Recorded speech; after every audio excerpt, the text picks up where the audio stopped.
ప్రతిరోజు మహారాణి గారు కృష్ణానదిలో స్నానం చేయడం కోసం నిర్మించినటువంటి ప్రత్యేక మార్గంగా చెప్తారు.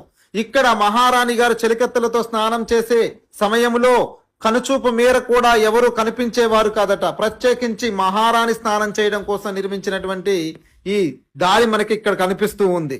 మీరు ఇంకా మనం ముందుకు వెళితే మహారాజా గారు నిర్మించిన 108 దేవాలయాలలో ఎన్ని ఆలయాలు మిగిలి ఉన్నాయో అత్యంత ప్రాచీనమైనవి 10-11వ శతాబ్దంలో నిర్మించిన దేవాలయాలను మనం చూడబోతున్నాం. ఈ కోటలో వెలకట్టలేని సంపద, గుప్త నిధులకు కేర్ ఆఫ్ అడ్రస్. ఇక్కడ ఆంజనేయ స్వామి విగ్రహం కింద వెలకట్టలేని సంపద దాగి ఉందని, ఆ నిధి తవ్వడానికి ఒక పోరాటమే సాగింది అని అక్కడ పరిచయమైనటువంటి తమ్ముడు నాగేంద్ర చెప్పాడు. అర్ధరాత్రులు జేసీబీలతో వాహనాలతో వస్తే వారిని గ్రామస్తులందరూ ఏకమై తరిమి తరిమి కొట్టామని చెప్పాడు. కోట పక్కనే నిర్మించుకున్న అనేక ఇల్లు ఇక్కడ మనకి కనిపిస్తున్నాయి. కేతవరం గ్రామం పూర్తిగా పులిచింతల ప్రాజెక్టు వలన ముంపుకు గురైపోయింది.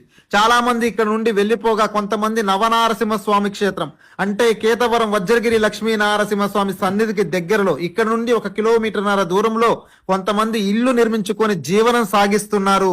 ఈ ప్రాంతంలోనే ఇప్పటికీ కొంతమంది. ఇక్కడ మనకి కోట లోపల ఇంకా నిర్మించినటువంటి అనేక కట్టడాలు, కొన్ని కట్టడాలు మనకి ఇంకా కూలిపోకుండా అలాగే దృఢంగా కనిపిస్తున్నాయి. ప్రాచీనమైనటువంటి మండపాలు ఈ కోట లోపల అంటే ప్రాంగణంలోనే ఉన్నటువంటి నిర్మాణాలు ఇప్పటికీ మనకి దర్శనమిస్తున్నాయి. ప్రాచీనమైనటువంటి శిలాశాసనం ఒకటి ఇక్కడ మనకు దర్శనమిస్తుంది. ఇది కోట లోపల ప్రాంగణంలో ఉన్నటువంటి శిలాశాసనం. ఇది కోటకి తూర్పు వైపున ఉన్న సింహద్వారం మనం చూస్తున్నాం.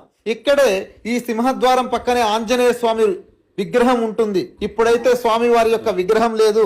ఇక్కడ స్వామివారి కింద వెలకట్టలేనటువంటి నిధి దాగి ఉందని ఇక్కడ చాలా రకాల పూజలు చేసి తవ్వే ప్రయత్నం చేస్తే ఈ తవ్వే ప్రయత్నంలో ఈ గ్రామానికి చెందినటువంటి ఒక వ్యక్తి కూడా ఉన్నాడని, ఇది తవ్వుతున్న సమయంలో ఒక రోజు గడిచిన తర్వాత వారి ఇంటిలోనే ఆయన భార్యకి ఒక శక్తి పూనుకొని, నువ్వు ఒక నిధి తవ్వుతున్నావు, ఆ శక్తిని నేనే నీ భార్యకు పట్టానని చెప్పేసి 2 నెలల పాటు తీవ్రంగా హింసించడంతో ఆయన ఎన్నో రకాల పూజా కార్యక్రమాలు చేసి ఆ శక్తిని వదిలించుకున్న తర్వాత ఈ ప్రాంతంలోకి రావడం మానుకున్నాడు.